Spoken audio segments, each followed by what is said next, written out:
Hello everyone, good morning. कैसे हैं आप सभी? आई होप आप लोग अच्छे होंगे। मैं भी ठीक हूँ। तो आज मैं आ चुकी हूँ बहुत लंबे समय के बाद आप लोगों के सामने एक नया ब्लॉग लेके, जहाँ पे मैं कहीं जाने की तैयारियाँ कर रही हूँ। पैकिंग शैकिंग चल रही है हमारी। अभी तो मैं फ़िलहाल कपड़ों में प्रेस कर रही हूँ। ये कुछ हो चुके हैं और कुछ मैं कर रही हूँ, बाकी अभी और भी मुझे करने हैं। धीरे धीरे छोटे छोटे पार्ट्स से मैं कर रही हूँ तैयारी।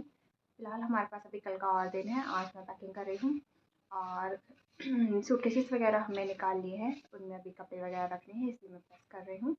बाकी अभी चीज़ें छोटी मोटी हमने रख ली हैं तैयार, मतलब हम तैयारियाँ भी कर रहे हैं। शाम तक पैकिंग पूरी करने की कोशिश करेंगे और भी बहुत सी तैयारियाँ करनी होंगी। तो अभी तो सूटकेसेस वगैरह निकाले हैं, उनमें सामान वगैरह रखे हैं। चलिए आपको भी दिखाते। ये रहे हमारे 2 बैग और कुछ कपड़े मैंने अपने निकाल लिए हैं और कुछ हमने इसमें डाल भी लिए हैं। अभी तो ऐसे ही रख लिए, अभी रख ले रहे हैं हम। सेट इनको बाद में करूँगी। कपड़े शपड़े निकाल लिए हैं, इनको हमें पैक करना है। तो चलिए पैकिंग शुरू करते हैं और भी जो मैं करती जाऊँगी आपको दिखाते जाऊँगी। यहाँ पे होती है हमारी पैकिंग डन और अब हम जाने के लिए बिल्कुल तैयार हैं। हाँ, 5 बजे हम पहुँच चुके हैं नियरेस्ट रेलवे स्टेशन, जहाँ से हमें अपनी ट्रेन कैच करनी है, जो कि हमें नेक्स्ट स्टेशन ले जाएगी, जहाँ से हमें डायरेक्ट हमारी डेस्टिनेशन के लिए ट्रेन मिलने वाली है। ट्रेन ने हमें नेक्स्ट स्टेशन पे ड्रॉप कर दिया था और यहाँ पे हमने ट्रेन को बोला बाय बाय। टाइम हो रहा था अभी मॉर्निंग के 7 और अब हमें वेट करना है अराउंड 3 to 4 आवर्स, क्योंकि जो हमारी ट्रेन है वो है 11:35 की। तो तब तक हमें वेट करना है यहाँ पे ट्रेन का। तो चलिए तब तक वेट करते हैं, इसके अलावा कोई और ऑप्शन हमारे पास है नहीं। स्टेशन में बैठ के हमने हल्का फुल्का ब्रेकफास्ट किया, जो कि हम घर से रेडी करके लाए थे, जो कि हम सुबह के 3 बजे उठ के हमने रेडी किया था ब्रेकफास्ट। और फिर उसके बाद फटाफट से हम रेडी होकर हमने 5 बजे अपनी ट्रेन ली और अभी हम यहाँ स्टेशन में बैठे हुए हैं, वेट कर रहे हैं अपनी ट्रेन का। काफ़ी सारी ट्रेन आ रही हैं, जा रही हैं, बट हमारी ही ट्रेन नहीं आ रही है। जिसका हम वेट करते हैं ना, वो और ज़्यादा टाइम लेता है। तो अभी हम ट्रेन का वेट कर रहे हैं, जल्दी से आए, उसमें हम बैठें और आगे बढ़ें। जैसा कि हम सबको पता है, सब्र का फल मीठा होता है। सो फाइनली हमें हमारा सब्र का फल मिल गया है।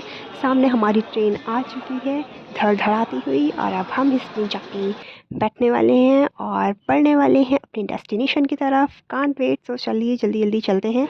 सब लोग अपना अपना लगेज लेके आगे बढ़ रहे हैं और जल्दी से सब लोग ट्रेन में जाके बैठना चाहते हैं, आराम करना चाहते हैं, क्योंकि हम सुबह 3 बजे के जगे हुए हैं। सभी लोग हम अपने अपने कोच की तरफ बढ़ रहे हैं। बीच में हमें और भी हमारे साथी मिले थे जो अपने कोच में जाके बैठ चुके हैं और हमारा भी कोच अब नज़दीक ही आ रहा है। चलो जल्दी से चलते हैं और अपने कोच की तरफ और जाके उसमें आराम फरमाते हैं। चलिए चलते हैं। सो फाइनली हमें हमारा कोच मिल चुका है, जो कि बिल्कुल इंजन के साथ अटैच था, सबसे आगे, और हम आए थे ट्रेन के पीछे की तरफ से। तो हमें इतना ज़्यादा चलना पड़ा है, कह नहीं सकते। तो चलिए अब चलते हैं जल्दी से अंदर और जाके बैठते हैं।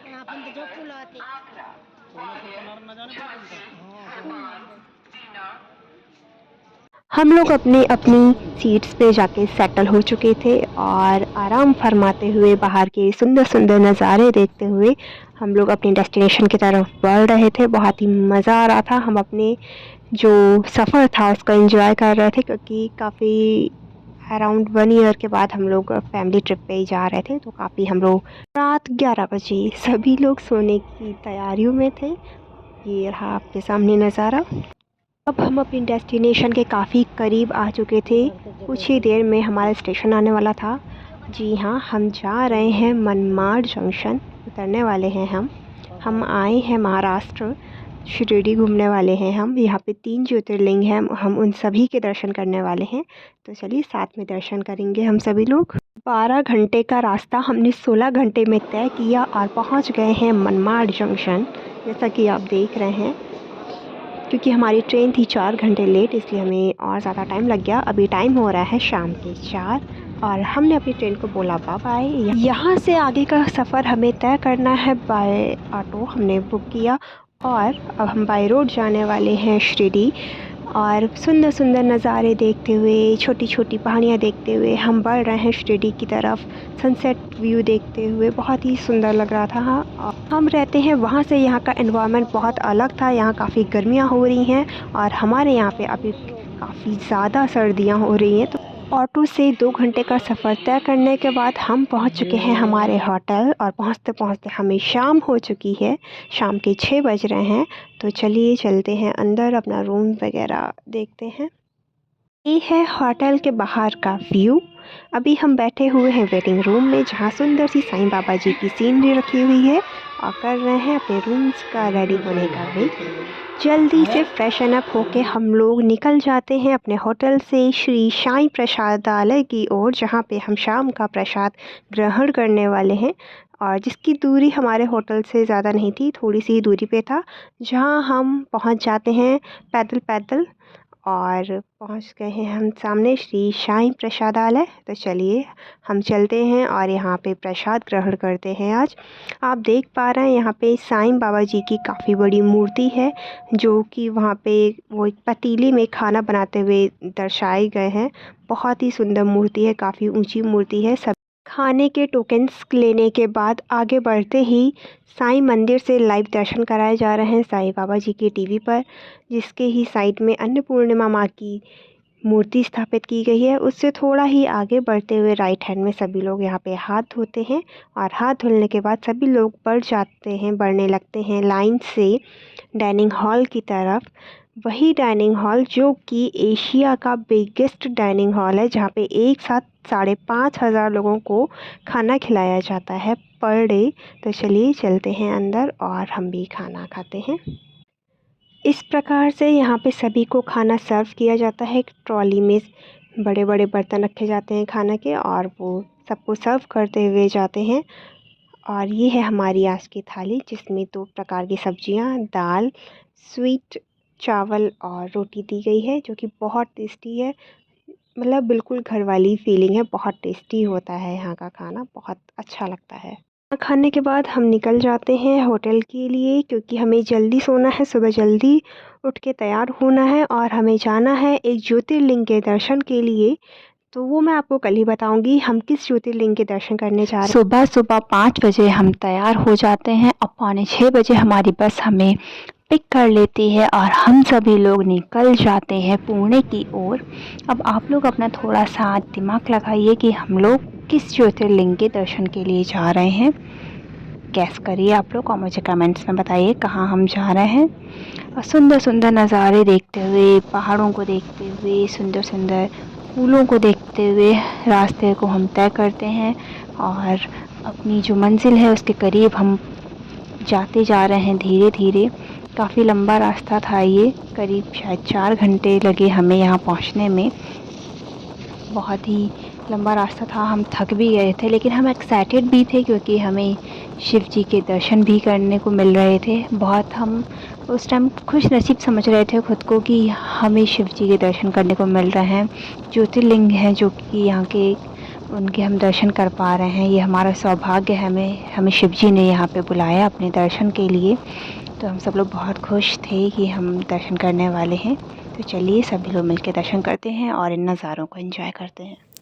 थोड़ा आगे जाके हम सभी लोग रुकते हैं एक ढाबे पे, वहाँ पे थोड़ा सा फ्रेशन अप होते हैं, ब्रेकफास्ट करते हैं, अपनी कमर सीधी करते हैं। बहुत थक चुके थे हम बैठे बैठे, गप्पे शप्पे ठोकते हैं और उसके बाद फिर से हम अपना सफ़र जो है तय करते हैं और हम निकल जाते हैं ज्योतिर्लिंग की तरफ दोबारा से, पहाड़ों का नज़ारा लेते हुए, गांव बस्तियां यहाँ पे देखते हुए। बहुत ही अच्छा लग रहा था, बड़े ही सुंदर व्यू देखने को मिल रहे थे, पहाड़ों वाले और सनराइज़ वाले, बड़े ही बढ़िया व्यूज़ थे। और फिर हम पहुँच जाते हैं ज्योतिर्लिंग और पार्किंग में हमारी बस खड़ी कर दी जाती है। और उसके बाद हमें यहाँ से सफ़र जो है 1 किलोमीटर का पैदल तय करना था और अब हम लोगों को पैदल जाना होगा आगे। इसके आगे बस वगैरह कोई भी व्हीकल नहीं जाएगा, हमें पैदल ही जाना होगा। सभी लोग तैयार हैं जाने के लिए और पैदल पैदल हम लोग बढ़ने लगते हैं ज्योतिर्लिंग की तरफ, मंदिर की तरफ। साइड से काफ़ी सारी शॉप्स वगैरह लगी हुई थी, प्रसाद की, हल्का फुल्का नाश्ते की, जो भी आपको चाहिए हो। और फिर हम यहाँ पे बढ़ जाते हैं मंदिर के प्रांगण की ओर और यहाँ पे हमें 230 करीब सीढ़ियाँ थी, जिन्हें हमें उतर के मंदिर में जाना था, क्योंकि मंदिर थोड़ा ढलान में था, यानी कि नीचे को था, जहाँ हमें सीढ़ियों से उतरते हुए नीचे जाना था।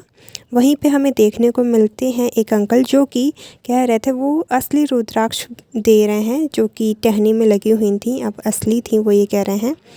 और काफ़ी हम लोग एंजॉय करते हुए आगे को बढ़ रहे हैं मंदिर की तरफ। सभी लोग आराम से चलते हुए जा रहे हैं, कोई भी ऐसी थकान वगैरह महसूस नहीं हो रही थी, क्योंकि अभी तो हम ढलान में जा रहे हैं। आप देख रहे हैं हम पहुंच चुके हैं श्री भीमा शंकर ज्योतिर्लिंग जी के दर्शन करने के लिए आए हुए हैं, और हम यहां पहुंच चुके हैं। और जैसे हम मंदिर में पहुंचते हैं हम देखते हैं वहाँ पे ग्रूम और ब्राइड जो हैं आशीर्वाद लेके आ रहे हैं शिव जी का, और टीवी पे आप शिव जी के दर्शन भी कर सकते हैं। इसके आगे कैमरा ले जाना अलाउ नहीं था, तो बस आप यहीं से शिव जी के दर्शन कर लीजिए, अपने विशेष मांग लीजिए। हमें तो बहुत अच्छा लगा यहाँ पे शिव जी के दर्शन करके, और यहाँ पे सभी हम लोग लाइन से आगे बढ़ रहे थे, और यहाँ पे हमने दर्शन करे, बड़े ही आराम से हमें दर्शन हुए। थोड़ी देर हम यहाँ पे बैठे सभी लोग, और उसके बाद हम निकलने लगते हैं मंदिर के प्रांगण से। आप लोगों ने भी आई होप अच्छे ही दर्शन करे होंगे, इतना ही मैं दिखा पाई, इसके आगे ज़्यादा नहीं दिखा पाई। यहाँ पे नंदी जी महाराज बैठे हुए थे, उनके सामने ये दिया रखने वाला स्टैंड जो हम बड़े बड़े मंदिर में देखते हैं वो यहाँ पे भी था।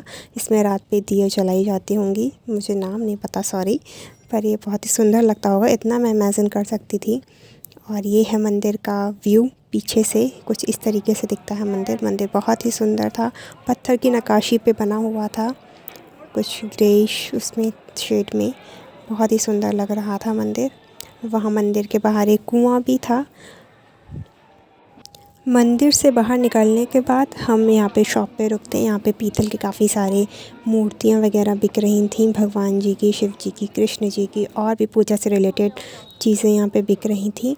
और उसके बाद हम फिर इन सीढ़ियों की चढ़ाई शुरू करते हैं, क्योंकि अब हमें वापस जाना था पार्किंग पे, क्योंकि वहाँ हमारी बस वेट कर रही थी, और अब हमें सीढ़ियाँ चढ़ के जाना था।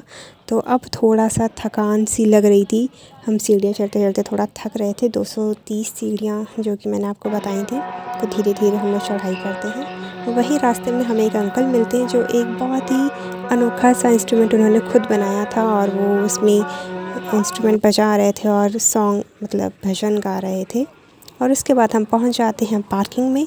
पार्किंग में हमें देखने को मिलता है एक कुआं, जहाँ पे पानी स्टोर किया जाता है, शायद रेनी वाटर यहाँ पे स्टोर होता होगा, जिसको लोग बाद में यूज़ करते होंगे। बाद हम निकल जाते हैं होटल के लिए, क्योंकि अब हम 4 दिनों तक शिरडी में ही स्टे करने वाले हैं, और डेली हम एक एक करके ज्योतिर्लिंग के दर्शन करने वाले हैं, अलग अलग जगहों पे जाके जहाँ पे वो हैं।